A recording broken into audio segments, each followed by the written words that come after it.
Welcome to Discovering the Law. My name is Lucy Rivera, and I am the host of this program today. This episode can be viewed at www.discoveringthelaw.com. And today we have a very special guest. We have Honorable Justice of the Massachusetts Supreme Judicial Court, Elspeth B. Cypher. Welcome, Justice Cypher. Thank you so very much. Thank you very much. I'm so happy that you invited me. And we are grateful for your time and to learn from your past experience, your wisdom, and your knowledge. Thank you. Justice Cypher, would you please share with the audience what is the role, your role as Justice of the Supreme Judicial Court of Massachusetts? Sure. Our court has 7 justices, and I'm one of them. And our role, each one of us, we work together. We hear the cases together, and we divide up the work, and we work behind, we write a draft of an opinion, somebody else writes a draft, we look at it, we try to figure out the best outcome. So my job is to fill one of those roles and to write a certain number of cases every month, to appear in court with the other justices. We have a Chief Justice Kim Budd, and we also have a duty as a single justice, so that once a month, it changes from month to month, but one of us will be, it's almost like an emergency judge for legal issues, for complicated legal issues. And we review, our general point is that we review what happens in the trial courts. That's very interesting. The court must be very busy. We are busy. It's been a little different because we were on Zoom for COVID for a long time, and trials have been backed up in the trial courts. So they're just starting to come again, and we're getting busier and busier. But it is busy. We're glad that we can be back now in business. Oh yes, it's nice. Justice Cypher, I'd like to ask you 2 questions, I guess in form of one. One is, how would a young attorney consider becoming a judge in general? Mm-hmm. But most interesting is your own path to being a justice of Massachusetts Supreme Judicial Court. Sure. Well, let's take your first question first.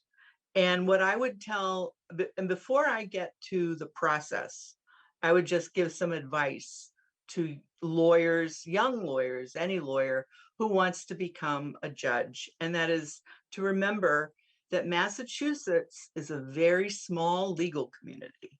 Everybody knows everybody. And so whoever you're meeting now in your role as an attorney, you never know when you'll see them again. And you'll never know if they're related to somebody who will be like a clerk in a court or something. So my advice to every single lawyer is to treat every single person with as much respect and civility as you can, which we should do anyway. But if that isn't enough just to do it for the right reason, for a good reason, the reason to do it is because you'll be remembered later when you want to be a judge, and what people say about you will really matter. So that's the first piece of advice to a lawyer. The second piece is your word is so important. Make sure you never have any room for doubt as to you doing what you said you would do, or your word is so important. Your credibility is the most important thing. So civility and credibility in your personal characteristics. But now the process, in Massachusetts, we have appointed judges. They're appointed by the governor. Many other states have elected judges. And the federal system is appointed, and we've all seen the hearings, for like the judge, the Gitanjali Jackson Brown, and then all the lower federal courts, they go through the Senate. But here in Massachusetts, the process is run by the governor's office first, and they have an executive council.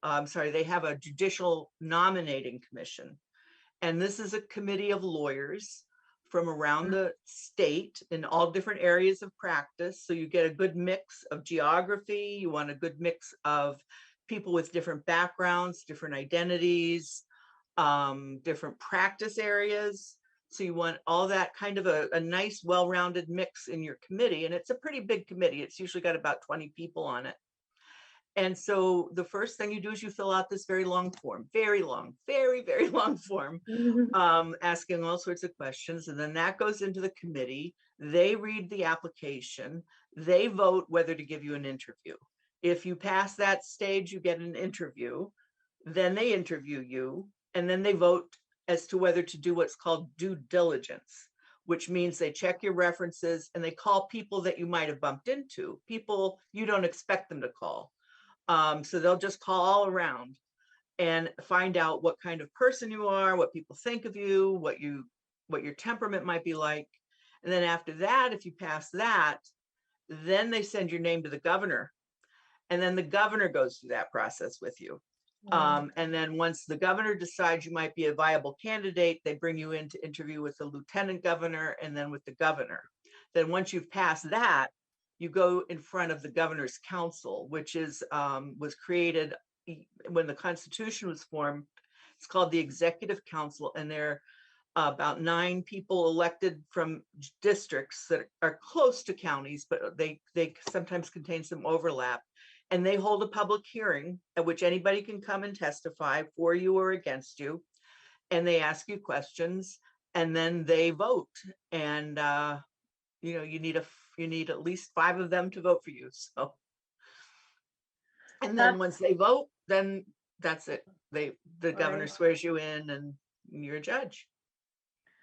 Well, that seems like a incredibly thorough and undergoing a lot of scrutiny. And it is very thorough, and there is a lot of scrutiny.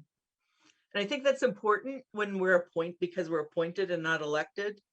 And personally, having seen other judges from other states where they're elected and they're so worried all the time about their campaign money and about elections and popularity, I feel very comfortable that in Massachusetts, you're getting the best justice you can because we're not worried about that.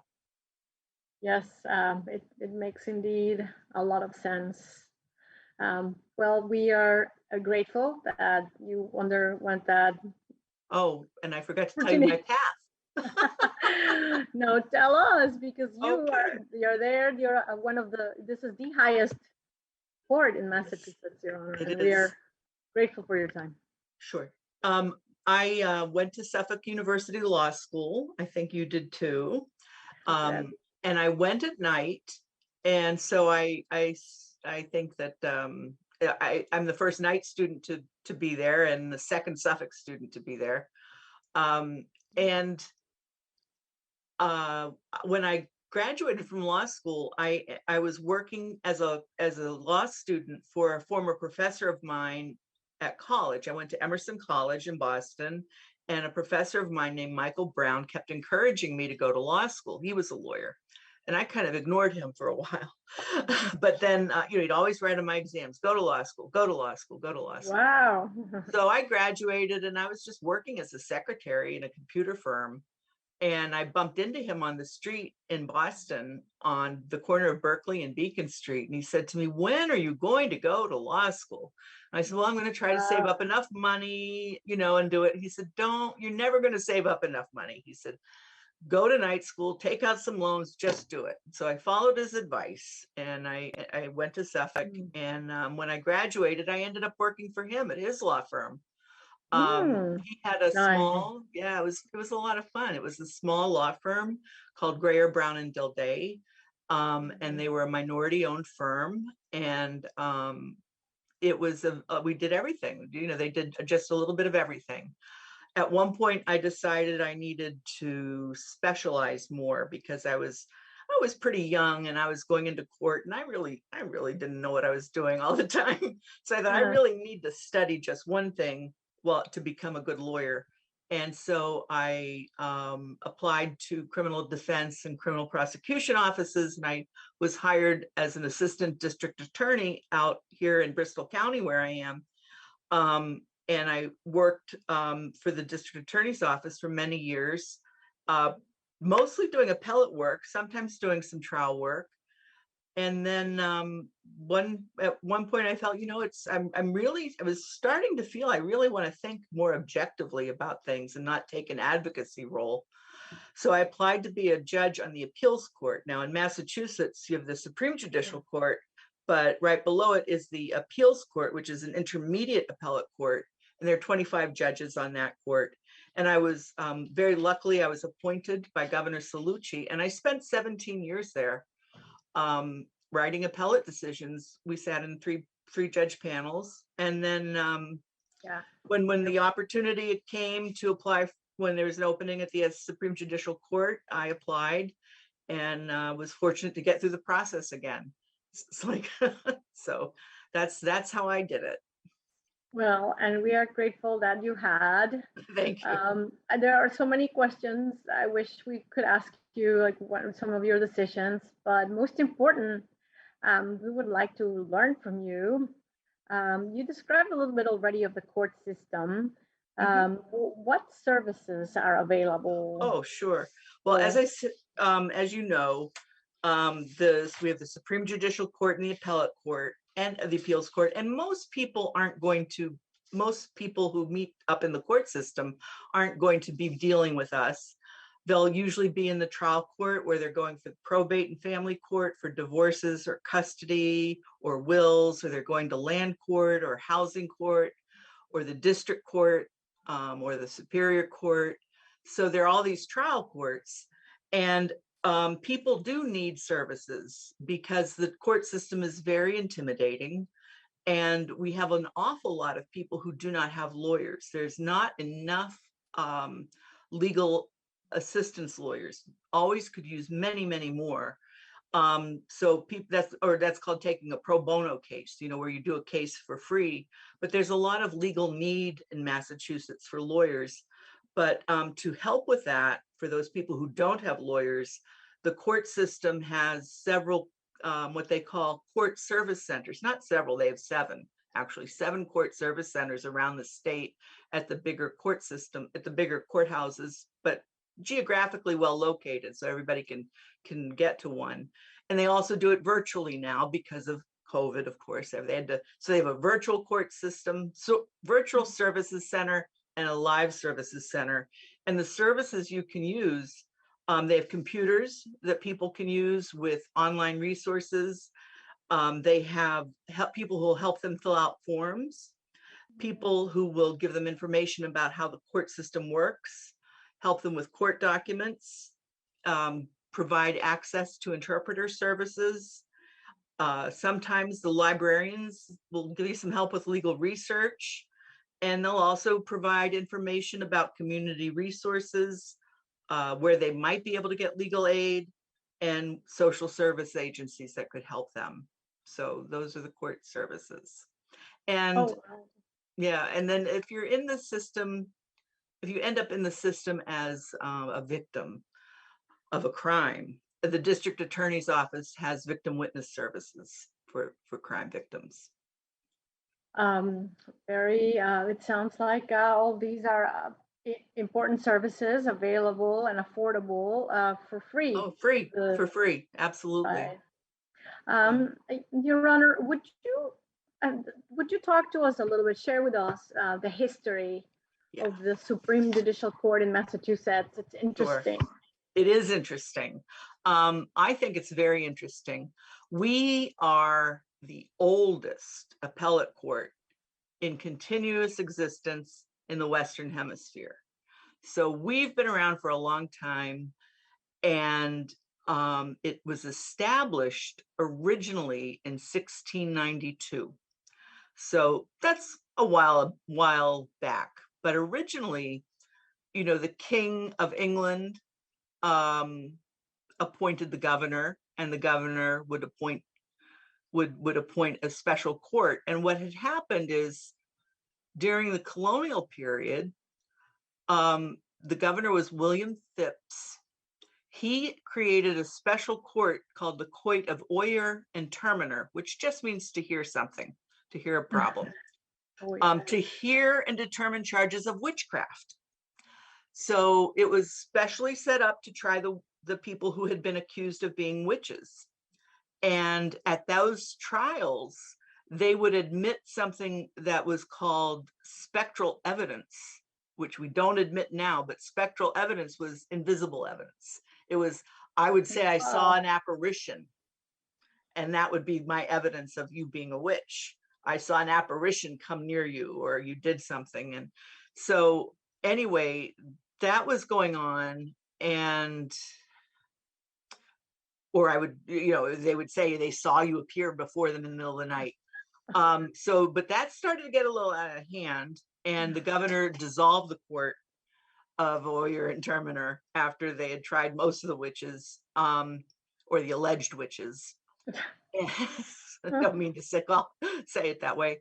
And so then they created the Superior Court of Judicature in 1692, which then just evolved to be us. And at that point, the court was trying cases. It was actually riding around Massachusetts and conducting trials itself, and doing any appellate work it needed to do, I guess.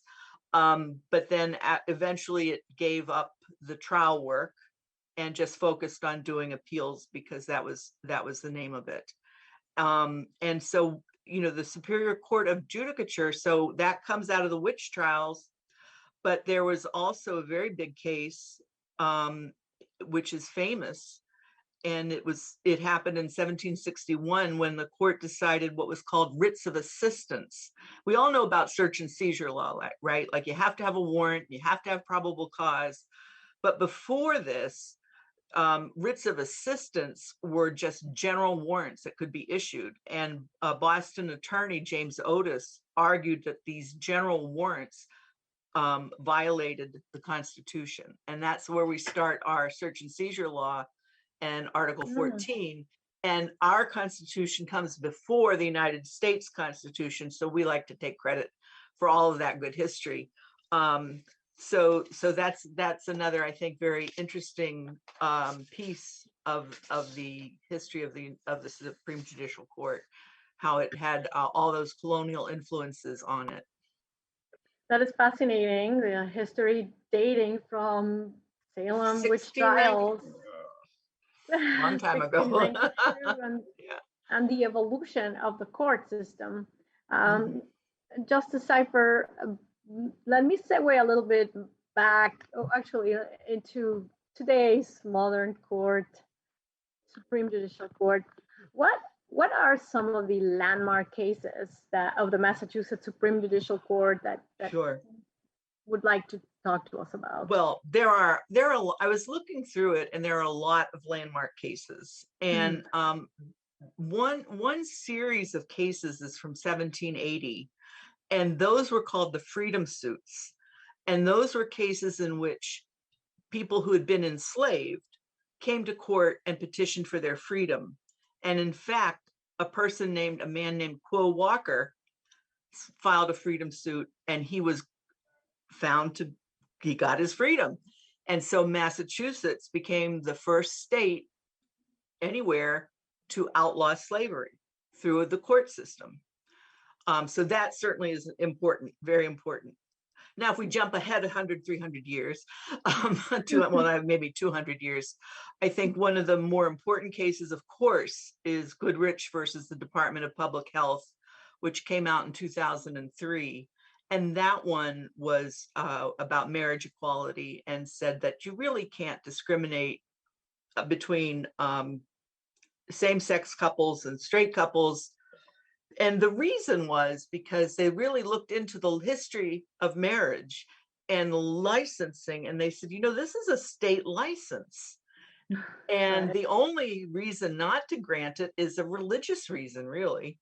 So they said it's just a state license, and there shouldn't be any discrimination in getting a state license. Now, that, of course, didn't do anything to religious ceremonies. Anybody's religion that didn't want to have same-sex marriage, they didn't have to. But this said, if it's a civil service, the state's not going to prevent people from getting married. Another case I think is important, but maybe a little bit overlooked, came out in 2020, and that's called Commonwealth versus Long. And you know that there is a problem with disproportionate stopping of minorities. And in this case, we made it easier for somebody who's been stopped to prove that it was done as a result of race. Before, it was very difficult to prove. You had to bring in a lot of statistics. Now we said you can just look at the totality of the circumstances. You don't have to bring in all the statistics. So I think that's important. Another landmark case is ExxonMobil versus the Attorney General. Attorney General Healy has been investigating and was investigating ExxonMobil for lying about or misrepresenting its knowledge on climate science and putting out misinformation about it. And they tried to stop the investigation, and we said, no, it can go forward, that she's got the authority to go forward, and we have jurisdiction over you as a corporation working in Massachusetts.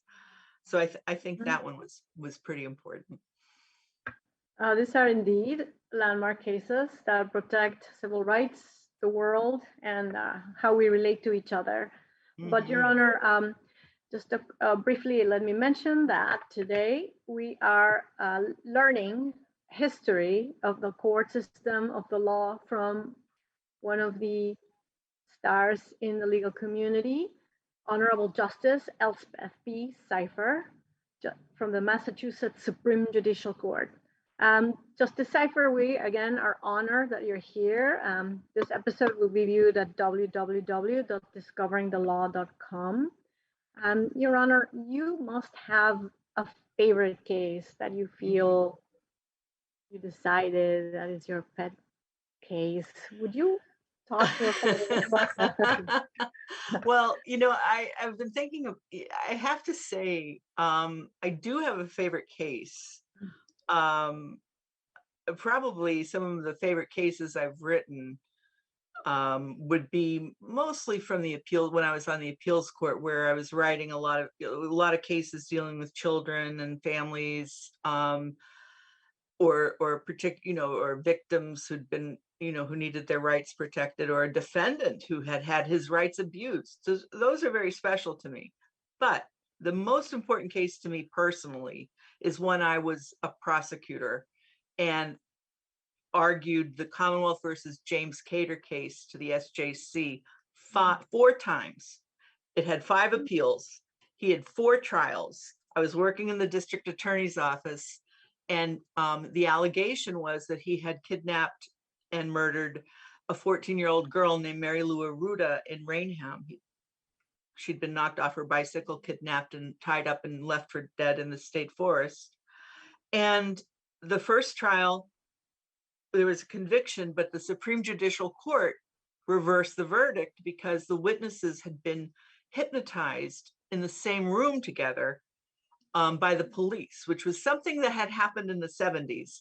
There's a guy going around training all the police officers how to hypnotize people, but he wasn't teaching them that how to do it without contaminating everything. So they were in the same room hearing each other. So the Supreme Judicial Court said, no, you can't do that.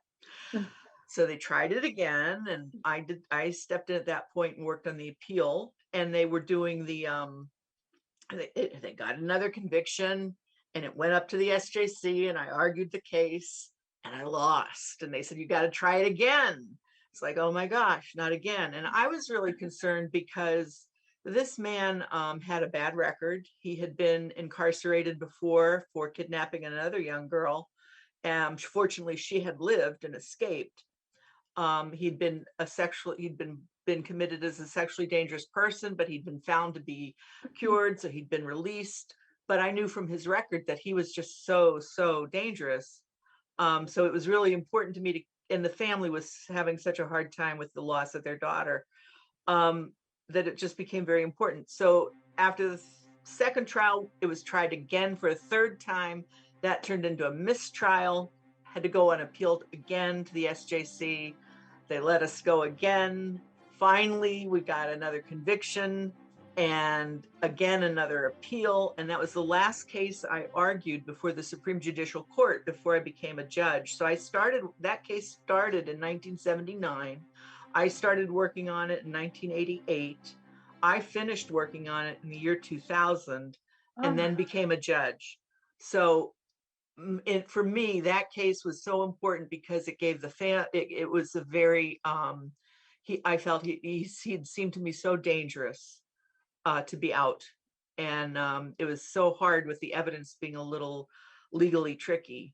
And the family was so hurt and having to go through so many trials that to just have it finished was just so nice. Justice Cypher, so what is how many years did you work on this matter? From 1988 until 2000, so 12 years.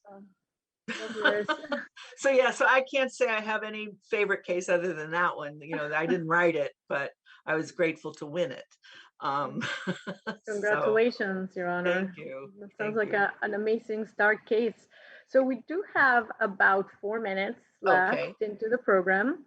And I just wanted to ask you, regarding the history of the Supreme Judicial Court in Massachusetts, tell us a little bit about, delve a little bit more into the details of any takeaways that you want to share with us regarding the organization and the history of this institution. Well, I think the one thing I would want everybody to take away is to understand that no matter which court you're in, everybody there is really committed to justice and to a fair process, and they're trying really hard to do their best and provide the best service possible and to make sure everything's fair. And I would want people to feel comfortable, to go away knowing that they can feel comfortable going into the building and asking for help, and just go in and you can ask, you know, if you have a problem with a court case, ask the security guard where you should go, and then they'll point you in the right direction, and then the clerk will help you or the court service center will help you.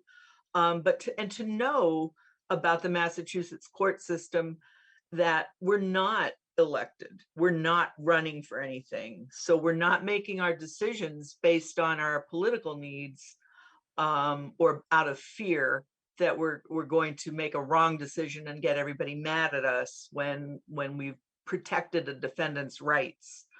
So I think that that's something people should know, and that it may look intimidating when you're a witness or a victim or a plaintiff or a defendant, but that everybody in there they're just people doing their jobs, and they want to do the best job they can, and they do want to help. So don't be afraid of it. Don't be afraid of it. For lawyers, I would say get into court as often as you can. Do some pro bono work so you can really, you know, that provides an awful lot of opportunity for direct trial work and direct client work. And be a nice civil person. You know, I wish everybody would take away that to act considerately of other people, politely, is the best way for society to function. So, and our court system is really dedicated to that. We've got you know, all sorts of access to justice committees and pro bono committees to try to make everything better. I personally have learned a lot during this half an hour. We have 1 minute left. Okay. I did want to ask you how a case gets decided. Sure. But I think we ran out of time. Okay, well, we just argue about it. We'll talk about that some other day, maybe. Justice Cypher, it's been really our great honor, and we're grateful for your time. Thank you. This episode will be posted on a blog called www.discoveringthelaw.com. And for our audience, my name is Attorney Lucia Rivera, and I thank you all so much for joining us at the end to learn about Justice Cypher and her work at this most important court in the state of Massachusetts. the Massachusetts Supreme Judicial Court. Thank you, Justice Cypher, again. Thank you very much for inviting me.